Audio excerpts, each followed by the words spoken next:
Welcome to The Big Story. I'm Gretchen Ho. I'm Pauline Verzosa. And I'm Sean Yao. Tonight's big stories. Sara Duterte gets summons to appear before the National Bureau of Investigation and clarify her kill threat against President Marcos.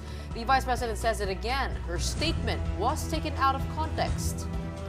Meantime, former President Rodrigo Duterte calls the current administration fractured, something the military should shun. Executive Secretary Lucas Bersamin sees this tirade as an insinuation to overthrow the government. And is something cooking? The EDSA Shrine in Mandaluyong saw a surge of mass-goers today, most of whom have anti-Marcos sentiments.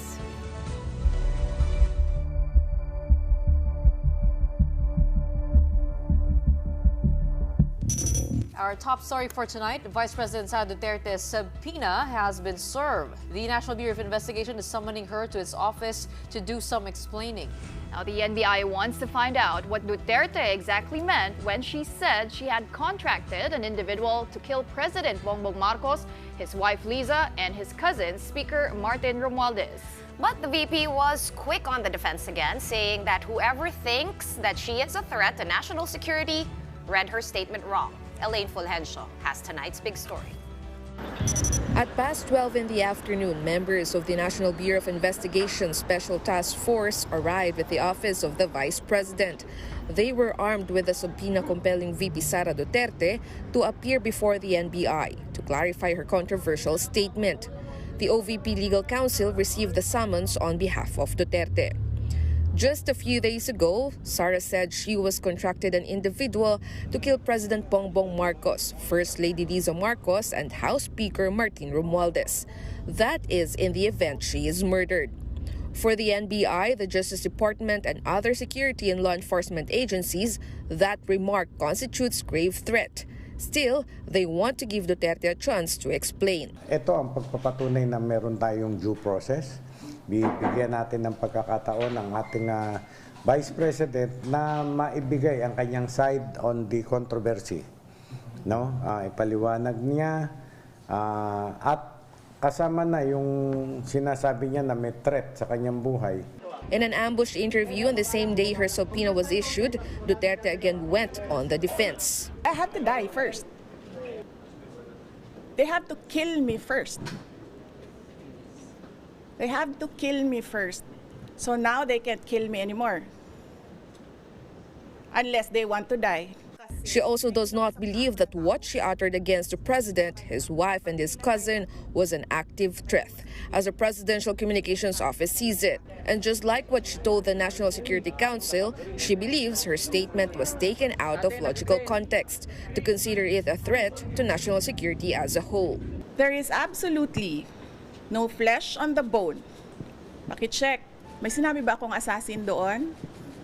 Wala. So nilalagay nila doon sa narrative nila, assassin. And nilalagay nila sa narrative nila, murder plot. My question now to the administration, is revenge from the grave a crime?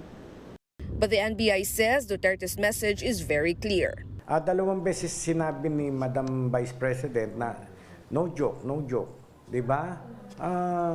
Talagang serious siya on her instruction to the kung sino man yung assassin, kung sino man yung kinausap niya. The CIDG is yet to identify the quote hitman the Vice President spoke to. As to the threat on Duterte's life, the NBI is yet to receive a formal report about it. The Bureau hopes Duterte will discuss with them this issue as well when she submits herself to the NBI on Friday, November 29, as part of her commitment to cooperate with the probe. Reporting for News 5, Elaine Fulgencio, We Are One News. The Vice President is yet to appear over at the NBI, but she did appear at the House Good Government Committee's hearing yesterday. Now we have that panel's chairman, and we'll be taking a chance to chat with him. Welcome back to the Big Story, Manila 3rd District Representative Joel Chua. Can you hear us okay?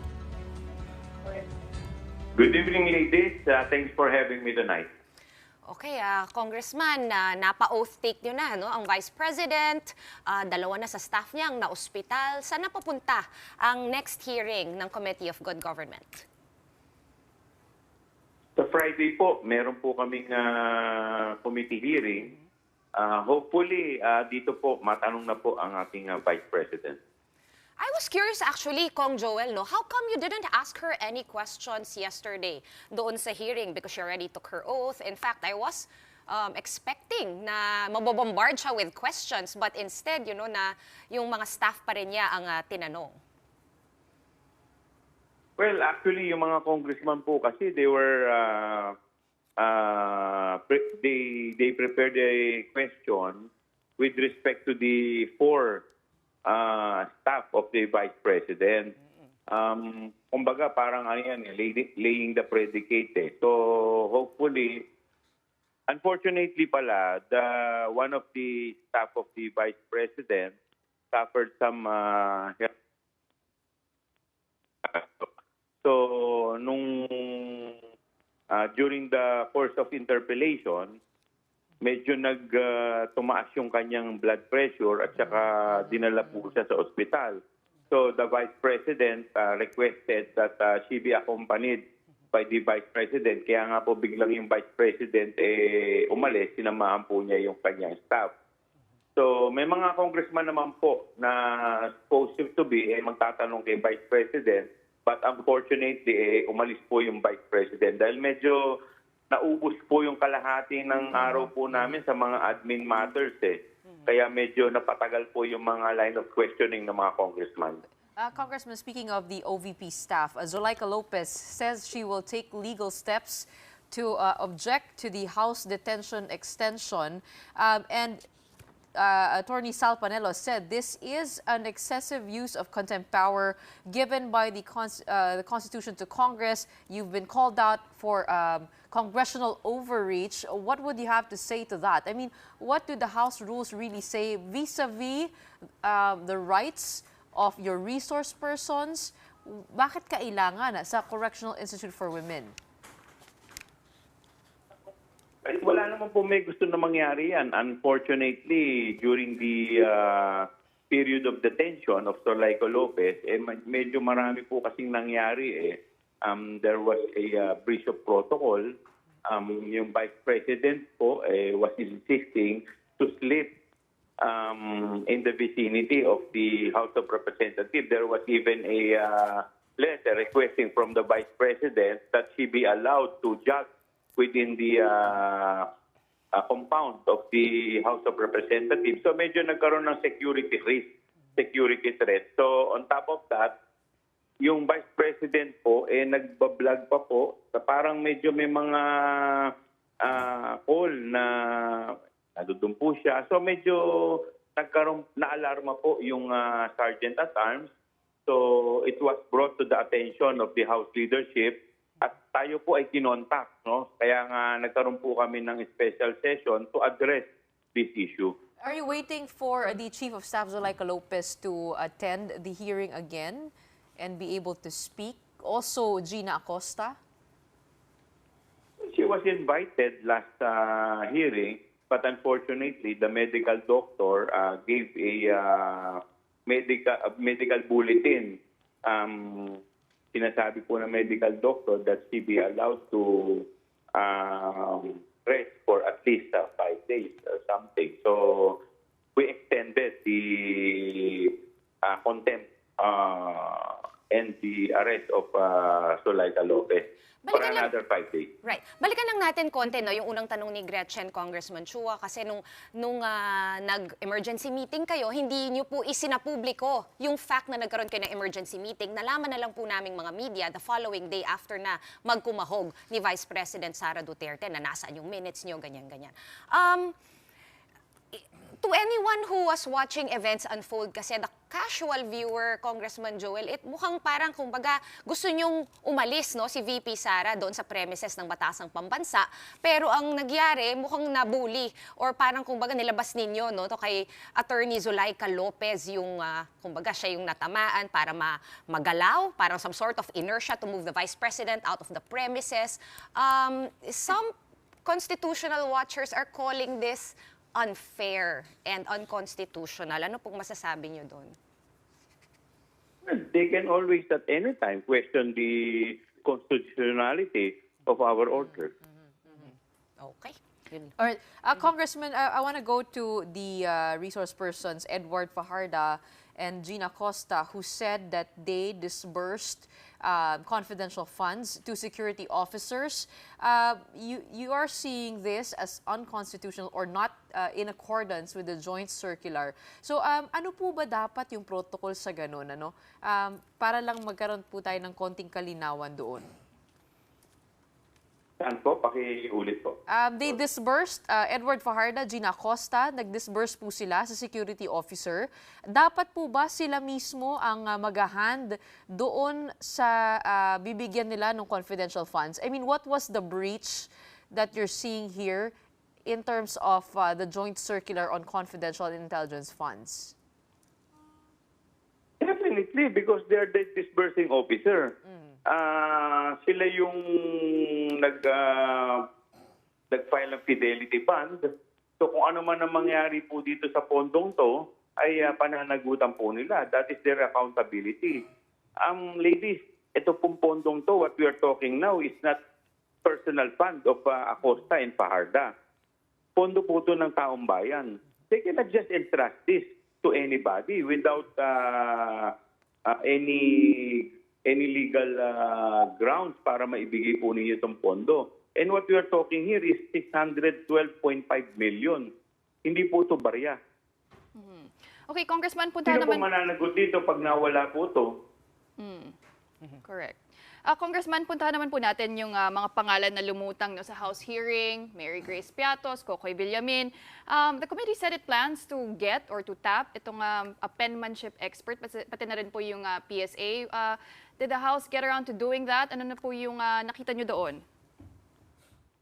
We already submitted the names of Mary Grace Piatos as well as Cocoy Villamin to PSA and NBI. And they told us na pinag-aaralan na po nila itong mga pangalan na to. Okay. The security officer that I was talking about a while ago is Colonel Dennis Nolasco and Colonel Raymond Dante La Chica.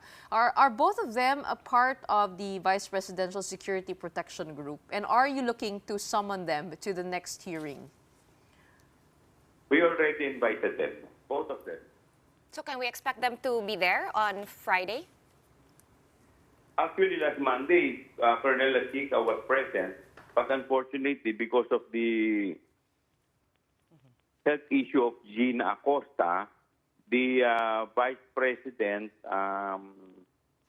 escorted Gina Acosta to the Veteran Memorial Hospital. So unfortunately, on that date, si Colonel La Chica was the duty Vice President Escort Group, I think, of the Vice President. So, Yes, sinamahan din niya sila kasi siya yung naka-duty para mag-bodyguard. Sinamahan po ni Colonel La Chica si Vice President. Also, Congressman Joel, balita namin, no, yung 4 na staff, parang medyo nilift nyo na raw yung contempt order or some sort of lifting, meaning hindi nyo sila dinetain.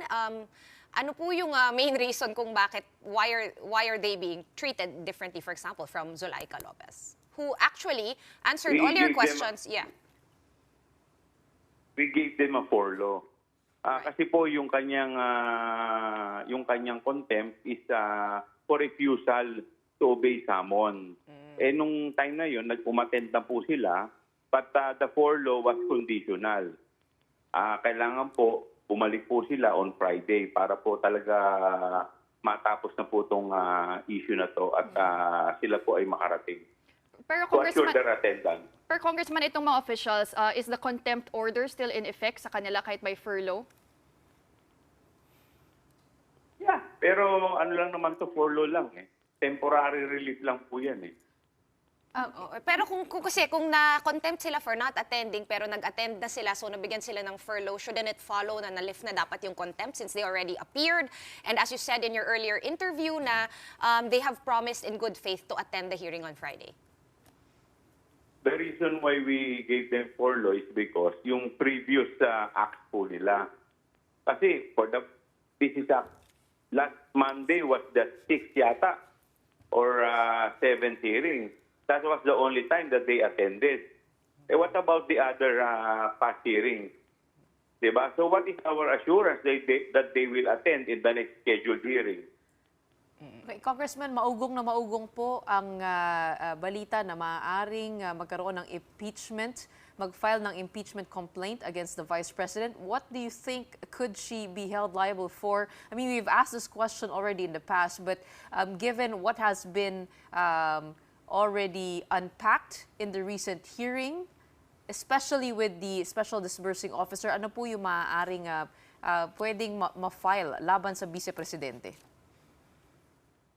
The committee has yet to decide on that. Maybe after we conclude the committee hearing, that's the time when we decide if we are going to push through with the impeachment. And on the issue of confidential funds, since ito naman, no, and it's alleged misuse, ito po yung pinaka-topic talaga na pinag-uusapan natin sa committee ninyo, ay makikita ba namin or can we expect na ang mga civilian offices ay matatanggalan na ng confidential funds? Since mukhang tricky nga naman na kung paano to i-audit at no less than the Ombudsman, Samuel Martires, sa sarili niyang budget hearing, sinabi niya, tanggalin niyo na yung confidential funds ko kasi hindi ko naman talaga mareresibuhan yan. Paano ko mareresibuhan yan? Well, actually, the purpose of this investigation is in aid of legislation. That is the primary purpose. That's why we're crafting law now to at least remedy the loopholes. Kagaya po niya, nakikita po natin that there are some agencies and departments na hindi naman po kailangan na bigyan ng confidential funds, especially those agencies or departments that has nothing to do with intelligence gathering. So what is the purpose of giving them intelligence fund if we can use or utilize that fund in other purpose? Congressman, on a final note, you mentioned that you will probably push through with impeachment. Am I getting that correct, that after the hearings, that is likely the direction that this investigation is going, impeachment? No, I did not say that we are going to push through. After the hearing, we will decide if we will push through. But that is only part of the committee report. The primordial consideration of the committee report is to craft law in aid of legislation because that is the primary purpose of this investigation.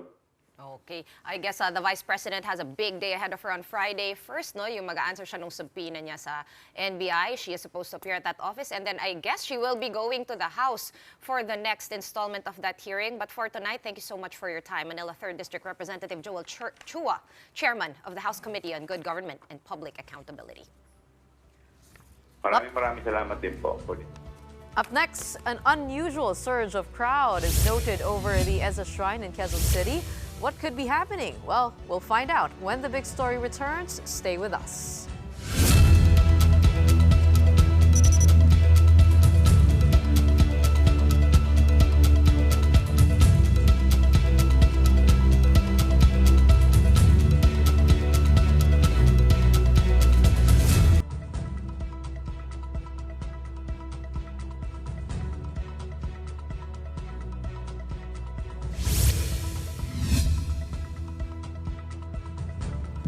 Welcome back. You're still watching The Big Story here on One News. Former President Rodrigo Duterte challenges congressmen to open their books as well as they probe his daughter Sara's confidential expenses. Digong is confident that the Vice President will overcome. Briel Montalvo reports. Former President Rodrigo Duterte isn't worried at all about all the pressure his daughter Vice President Sara Duterte is experiencing from the Marcos administration. He's even confident that Sara will come out unscathed, despite the House hearings digging into the alleged anomalous confidential expenses of the agencies she headed. I am entertained. Wala man nangyayari sa anak ko. Kasuhan man nila si Inday, di kasuhan nila. Hindi naman makulong yan. What Digong is actually worried about is the condition of Inday's Chief of Staff, Attorney Zulaika Lopez. Congress has extended a contempt and detention order against Lopez while she's still confined at the Veterans Memorial Medical Center. That's why his challenge to Congressman, why not open their books as well? Once and for all, buhay man niyang kuwa, hindi man nasunog ang building nila, pero lang kung sunugin ni Andyan man yan, buksan natin lahat. Buksan ang Congress. Ang congressman, hinamon ko ba sila? To open your books. Meanwhile, the former president just shrugged off the issue of his daughter's death threat against the first couple and House Speaker Martin Romualdez. Binata man yun. Ako, itong PSJ patay nila. Siyempre, pag ganong init ng... Sino ba naman hindi mag-init ng ulo? To the former president, it's obvious that Marcos administration is focused on their family. That's why he has this piece of advice to his daughter. Sabi ko nga kay Inday, tama na yung Vice President. Total, tatay niyan, Presidente man. Okay na yan. For News 5, Bril Montalvo, We Are One News. Meantime, some Duterte supporters gathered around and inside EDSA Shrine hours ago, sparking rumors of a brewing uprising. And Faith Del Mundo is at the EDSA Shrine tonight, also called the Shrine of Mary, Queen of Peace. Faith, kamusta na ang sitwasyon dyan? Gano'n na ba karami yung mga nagtipon dyan sa EDSA Shrine? Yes, Pao, sa mga oras na ito ay nandito pa rin ang iba't ibang mga grupo. Sa tansya ng PNC, tinatayang nasa 300 to 400 ang crowd estimate. At kung makikita nyo sa aking likuran, patuloy pa rin yung ginagawa nilang programa. Minsan nakakantahan sila o kaya naman ay minsan mayroon silang ginagawang programa na pagsigaw. Ang 6 a.m. pa, kanina pang umaga silang 6 a.m. dito. Pero na iba, sabi nila ay patuloy pa rin sila mananatili dito. Hindi pa nga rin alam kung sino ang pinaka-head organizer. Pero ang sabi nila, this is voluntary action. Iba't ibang grupo ang mga nagsama-sama. Iba galing sa Cavite, iba sa Metro Manila, yung iba galing sa Quezon City. Ang mga ilang sa pangalan ng grupo, yung United Urban Force, Sambayanan, Hugpong Obrero Workers at iba't ibang grupo. Ang kanilang purpose daw, the reason why they are here is to show support to VP Sara and former President Rodrigo Duterte. So other calls for peace and they call for moral integrity, corruption, and to end corruption of the government. Matanong ko lang, no, kanina kasi wala pang programa, walang nagsasalita sa mikropono. Napanood ko yung live mo kanina, mga 4:30 yun. Pero parang medyo nagbago na ngayon kasi naririnig ko very clearly na may program na. Kailan nag-start yung program at ano ba yung sinasabi ng host, hindi masyadong malinaw, no, yung sound. Oo. Tama ka dyan kasi kanina ay patuloy yung mass. Ito kasi sila sa labas ng EDSA Shrine, yung sa simbahan. So, kanina, sinabihan sila ni Father Director na wag naman na magbigay ng maingay o manatili munang tahimik. Pero mga 8:00, pasado 8:00, dito nung magsisimula pa lamang ang UTS, narinig na natin na may mga programa na sila. Kanina, meron din silang candlelighting, meron mga nagbibigay na mga roses, at meron nga rin yung mga sumisigaw na yung iba ay patalsikin na si Pangulong Bongbong Marcos. Faith, ito nga, no, kanina nag-post si Father Jerome Ceciliano. Yun nga, ito nga sinasabi niya na maraming, kumbaga, nagtumambay sa loob ng simbahan. Could you confirm that with us? How long were they inside? And the post was also saying that some did not know, or ito, for reasons only known to them, kaya sila nandun, and for some, unknown to them. Is there truth to that statement somehow? Pag kinausap mo yung mga tao, ay nakakaramdam ka ba ng uncertainty over the reasons of why they're there? Or nararamdaman mo ba na talagang malakas ang conviction ng mga nagpunta dyan? Yes, Gretchen, halo-halo grupo. Iba't ibang grupo yung mga nakausap natin. Totoo na nandun sila kanina sa loob ng simbahan. Meron kaninang mass ng 7 a.m., meron din ng 12 noon, at umattend din sila dun sa mass. Bagamat iba-iba yung rason, yung iba, sabi naman nila, they are from the Friday group. Friday group, meron silang prayer vigil, wala silang ibang sinusuportahan, kundi prayer lamang para sa government, clean government, to end corruption. But there are others din na sinasabi nila na hindi nila alam, na bigla na lang silang sinabihan ng kanilang barangay head o yung kapitana na meron daw silang pagtitipon o meeting. Bagamat yung iba, alam nila na para raw ito sa suporta sa mga Duterte. Pero yung ilan ng mga nakausap natin, hindi malinaw para sa kanila at kung hanggang kailan at para saan. At sabi lang nila ng mga na-interview natin, pinapunta lamang sila dito. At yung iba, uncertain, yung iba naman ay to support them. Faith, kanina ni-report mo, no, na may mga bus nasa kayo mga supporters, mas malinaw na ba kung saan sila galing? May nag-organisa ba? Sino nag-arrange itong mga bus para pumunta sila dyan sa EDSA Shrine? At may nagpapakain ba? Meron daw.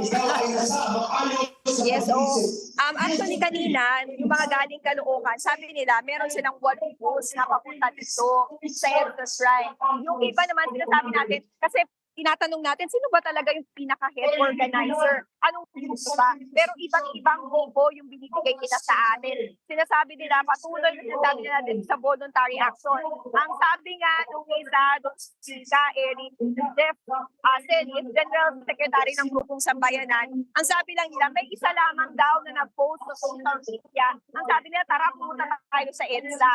At makita na lamang nila after an hour ay nagpupo na sila sa EDSA. At hanggang sa mga marami na raw nakakita sa social media na may mga supporters ng Duterte, kaya pumunta na rin yung ilan dito.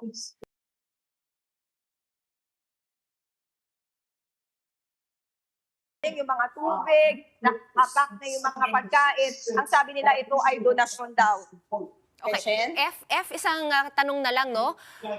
May mga footage kami na piniplay. I think galing sa'yo ito. Nakakita ko marami na ring police nasa ilalim, no, nung overpass. Nung flyover pala. Nung flyover, may mga tent na kasetup, may mga police. Araw-araw ko dumadaan dyan, di karaniwan yon. Kailan sila dumating? Oo, tinanong nga natin kasi napansin natin dito sa vicinity, dito sa may labas ng EDSA Shrine, dito sa may Robinson's Galleria, dito sa may mall, walang mga police. Ang nakikita lang natin is mga security guard. Pero nung tumawid tayo dun sa kabilang side, na napansin ko nga ay marami na mga police. Kasi ito ay center, so nahati yung Mandaluyong at Quezon City. So merong mga grupo na PNP Mandaluyong at meron din naman yung QCPD, yung mga PNPs mula sa QC. Ang sinasabi nila kasi simula kaninang umaga, alas 8 ng umaga, nung nabalitaan nga rin nila na merong mga tao na nagtitipon-tipon dito, ay nag-antabay na sila. Siyempre, para raw manapanatili, naligtas yung lugar at hindi sila manggugulo. Kaya nung sila sa vicinity, naka-antabay, naka-standby sila kung sakali magkaroon ng kaguluhan, ay agad silang pupunta dito kung sakali kailangan i-disperse o kailangan ano man kailangan gawin. Kung pwede sana i-trace mo yung post na nagyayaya na pumunta sa EDSA, no? Pero babalikan namin yan. Pero ano ba, Faith? Like, last question, hanggang bukas na ba yan? Anong plano ng mga tao? Like, may schedule ba? Hanggang 12 midnight, pa-morningan? What's the deal? Oo, yun nga, medyo magulo kasi wala silang ma-point out kung sino talaga yung pinaka-head organizer. So, iba-iba. Yung iba, nalaman natin, nag-uwian na. Kanina kasi iba umaga pa. Yung iba nag-uwian na raw. Yung iba naman hapon dumating. Tinatanong natin kung hanggang anong oras itong gagawing pagtitipon. Sinabi nga nung isang General Secretary na si Eric Jeff Celis, sa naman ay aalis na. Pero kung hanggang daw merong mga tao na nananatili dito, ay patuloy daw nilang gagawin ito. So aantabayan na natin kung hanggang anong oras ba o kung hanggang kung aalis na rin sila. Meron din na kasi nakarating sa atin na hanggang alas 10 lang ng gabi. So ikukumpirma natin dahil iba't ibang statement ang ibibigay nila sa atin. Okay. Alright, maraming salamat para sa update na yan. That was Faith Del Mundo reporting to us live from EDSA Shrine in Quezon City. At this point, let's bring in Reverend Father Jerome Ceciliano, who is the rector of EDSA Shrine or Mary Queen of Peace. Father Jerome, good evening at maraming salamat for joining us here on The Big Story. Hi, good evening po sa inyong lahat at sa lahat ng mga nakikinig at nanonood po sa inyo. Actually, Father, we had no idea na may nagyayari pala dyan, no? Until we saw the post from the official Facebook page of the EDSA Shrine. We saw your message also. I'm assuming kayo po yung nagsulat. What gave you the inkling na parang may kakaibang nagyayari dyan sa EDSA Shrine? Since we know naman na bukas naman lagi ang pinto ng simbahan for everybody. Well, number one, I was also surprised that in the early morning, especially prior to the 7 a.m. Mass, a lot of people came in here. At hindi ito yung mga usual na nagpupunta dito sa EDSA Shrine. Ang dami nila. And then not only that, pagdating naman ng 12:15 Mass, mas dumami pa. So kaya sabi ko, this is something extraordinary. At nakita na namin ngayon na may mga vloggers So, nagkaroon na kami ng inkling na hindi ito yung mga usual churchgoers natin, pero merong purpose ito. Pero hindi na rin naman kami nagtanong kung ano talagang purpose nila o saan ang galing kasi sila din mismo hindi nila alam kung ano bang ginagawa nila dito. Okay, ano ba talaga ang pakay nila? Basta pinapunta lang daw sila dito. Nabanggit po ba nila kung sino ang nagpapunta sa kanila? And kasi nga, yun nga po, nasabi nyo sa Facebook post that some trooped for reasons only known to them and for some unknown to them. Ano po yung naging conversation nyo with the people who were inside your church? Well, alam mo, ang mga tao naman na to, may kaalaman din naman yan kung sino talagang nasa likod. Kung meron man silang alam kung sino nasa likod ng pagpunta nila dito, hindi nila sasabihin. Kasi baka may mga instructions din na binigay sa kanila. Yung iba naman totally, wala talagang alam. Basta nagpunta lang sila dito dahil may nagpapunta. Kaya ganun ang naging kumbaga tono ng post ko.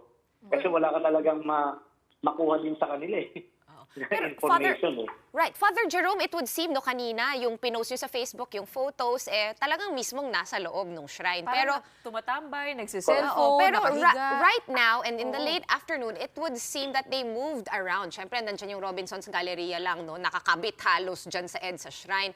Parang nag-move sila dun sa kabilang side. Is that because nagsara po yung simbahan? Or what did you notice? Ano po yung observation ninyo?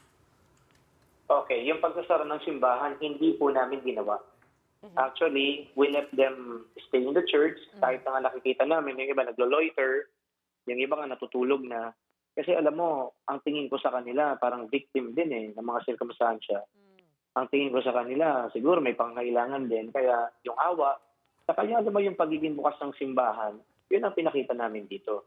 Ayaw naman namin na just shoo them away, dahil ganun yung kumbaga ay ginagawa nila. So we want also to give them respect, show them respect. So yun ang yung pinakita namin. Ngayon, yung sinasabi mo na nawala na sila, ibig sabihin kasi nito, lumabas na sila ng simbahan dahil nung magagabi na, o for the 6 p.m. mass, mukha yatang nagkaroon ng programa sa labas. Ibig sabihin na sa labas, dito na sila sa tapat mismo ng Robinson's Galleria. So habang nagpo-programa, yung mga tao dito sa simbahan ay naglabasan na rin. So nung naglabasan na sila, nagkaroon na kami ng misa, 6 p.m. And then hindi na naman din sila bumalik sa loob ng simbahan. Kasi yung iba ay nag-alisa na rin, nag-uwian na. Yung iba na natili pa rin naman dito sa tapat ng Robinson's Gallery. In fact, as we are talking to each other, ang dami-dami pa rin na nagbablog dyan at saka nagsasalita dyan sa tapat mismo ng Robinson's Galleria. Pero not anymore inside EDSA Shrine.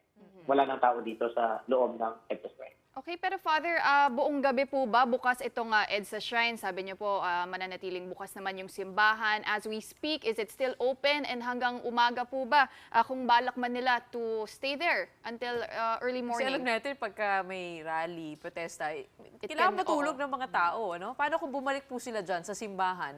I-welcome niyo po ba? Ando dun sa post ko na ang aming activities dito sa EDSA Shrine ay tuloy-tuloy. Yung routine namin tuloy-tuloy. Part of the routine, pagdating ng 8 o'clock, sinasara namin ang simbahan kasi wala na namang pumapasok. Kaya part of the routine yan, na pagdating ng 8 o'clock, sarado na. Ikaw, so Father. Carry on. Go ahead, Father. Yeah, so ngayon, sarado yung simbahan. Bukas ng umaga, syempre bubuksan namin kasi magbimisa ulit kami. Kung sakali pang babalik sila, tao namin silang i-welcome kasi to be fair to them, behave sila during the mass. Kumbaga, hindi naman sila yung tipong unruly during the mass. In fact, participative sila. Okay. Father, I'm curious lang din, ikaw nandyan ka pa, Kasi medyo malapit na po mag 9 o'clock, 8:46 na, and you're still there, sarado na po yung simbahan, like you said, at 8 p.m. Karaniwan po ba na nagsistay kayo dyan hanggang ganitong oras? Or or is this, are you treating this as some sort of a kind of a strange work day? Well, dito ako nakatira sa EDSA Shrine mismo. Oh, okay. Kaya alam ko yung nangyayari dito. Alam ko yung kumbaga yung routine, kasama ako sa routine doon. And of course, kilala ko din yung mga tao na regular dito. Kaya yung mga strangers, I call them strangers kasi hindi nga natin nakikita ng madalas. Kaya naninibago ka din, merong mga tao na biglang-biglaan. Kaya kahit papaano ay we are in touch of the reality, with reality rather, dito sa EDSA Shrine. Okay, Father, our reporter said that there's uncertainty when it comes to how long this will last. We are also seeing on our videos security personnel. What is the security situation over there, and are you ready if this drags on for days? Well, when it comes to security, number one, may security mismo ang Robinson's Galleria.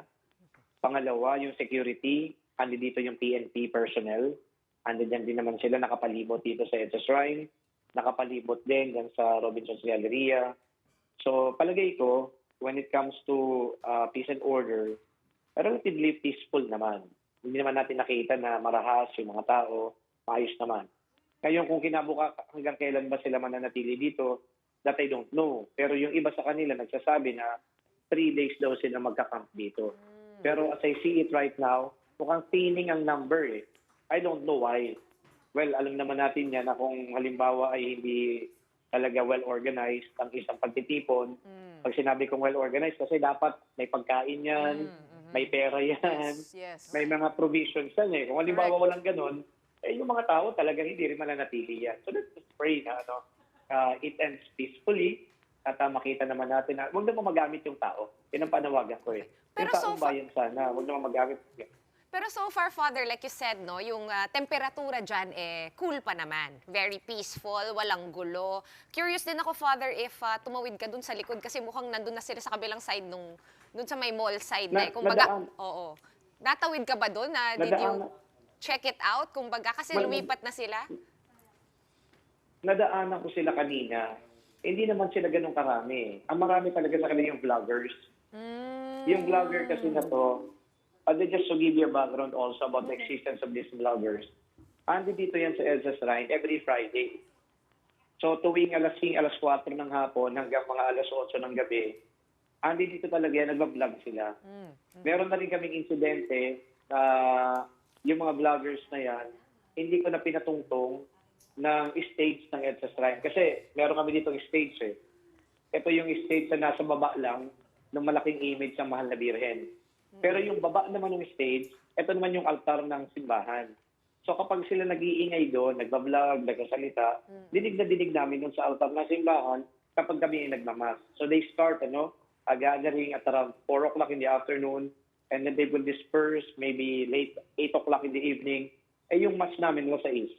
Kaya talagang sapul na sapul nila kapag nag-iingay sila. And so I decided to talk to them. Sabi ko, let's respect naman the sanctity of the place. So kung kayo ay magbablog, hindi naman ito dapat na lugar kung saan nagbablog kayo. Father, ibig Sabi ko, sabihin, kailangan humanong kayo ng lugar. ibig sabihin, nakikilala niyo po itong mga vloggers. Kung sinasabi niyo po, every Friday sila nandyan, pamilyar po sa inyo. Maaari niyo po ba silang ma-identify? No, Or kahit ano yung content? Hindi ako familiar sa kanila. Ano po yung binavlog? No, hindi rin ako. No idea. Hindi rin ako nanonood, pero ang feedback sa akin ng ilan, dahil minsan binabanatan ako eh. So minsan kapag halimbawa nakita ko, binabanatan nila ako. Ang sabi naman nag-feedback sa akin, ito daw ay mga supporters ni Sara, ni Digong. Yun ang sabi sa akin. Baka yung isa kasi na na-confront ko, si Agent Morales. Okay, naalala niyo si Agent Morales. So yung nag-testify sa Senate investigation na allegedly ang presidente daw ay gumagamit ng pinagbabawal na gamot. So I had a confrontation with him. Actually, nung una maganda eh. Pero ito namang taong ito ay, nag-accuse ng kung ano-ano laban sa simbahan, laban sa mga pare. So I had to tell him. Sabi ko, you're being unfair. So do not make such accusations na namumuliti ka kami. Kasi in the first place, pinapayagan naman kayo dito eh. But not to vlog. You are here because this is a church to pray. Okay, Father, So kaya, in-invite. Father, clarify lang natin how many Fridays na nag-vlog dyan yung Friday Nako. vloggers? Like Since more than 3 July pa. months? Ganon? Since July pa. Andi dito na yung mga yan. Okay. July, August, September, October, November. Matagal na. Okay. Pero yung nga lang, nung pinaalis ko na sila dito sa property ng EDSA Shrine, lumipat na sila doon sa bridge connecting EDSA to Robinson's Galleria. Yes, so doon na sila ngayon nag-gather. yung pedestrian every overpass. Yes, correct. So andun na sila. Okay. Maraming Even the father is not spared from bashing. I had no idea the EDSA Shrine was a popular vlogging spot, but thank you so much for accommodating us here on The Big Story tonight also. Reverend Father Jerome Siciliano, Rector of the EDSA Shrine in Quezon City. Maraming salamat, Father. Okay, we'll be taking a quick break for now, but right after that, Senator Risa Ontiveros' committee wraps up its hearings on POGOs. The takeaways from her investigation when we return. Keep it here on One News.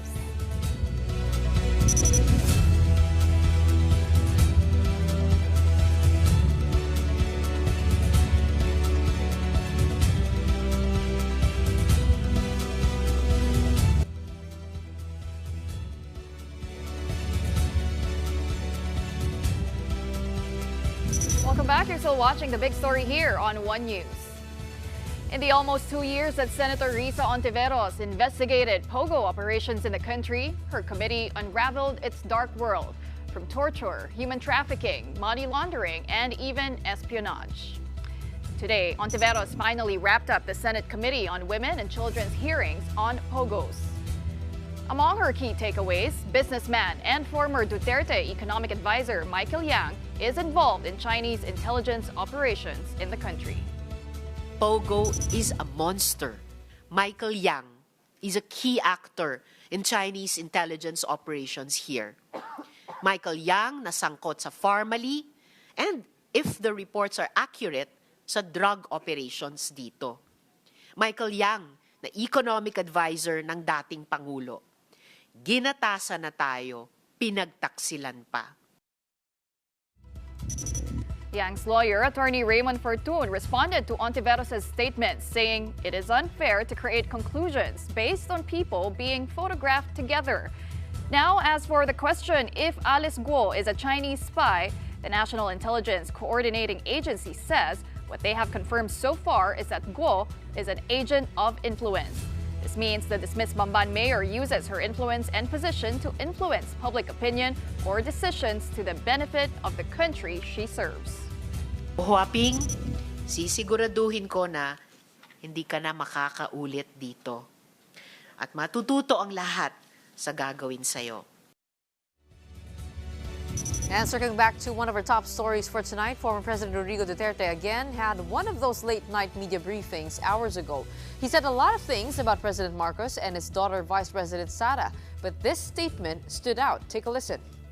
Is a fractured in the governance sa ating Pilipinas ngayon. Walang makakorek niyan.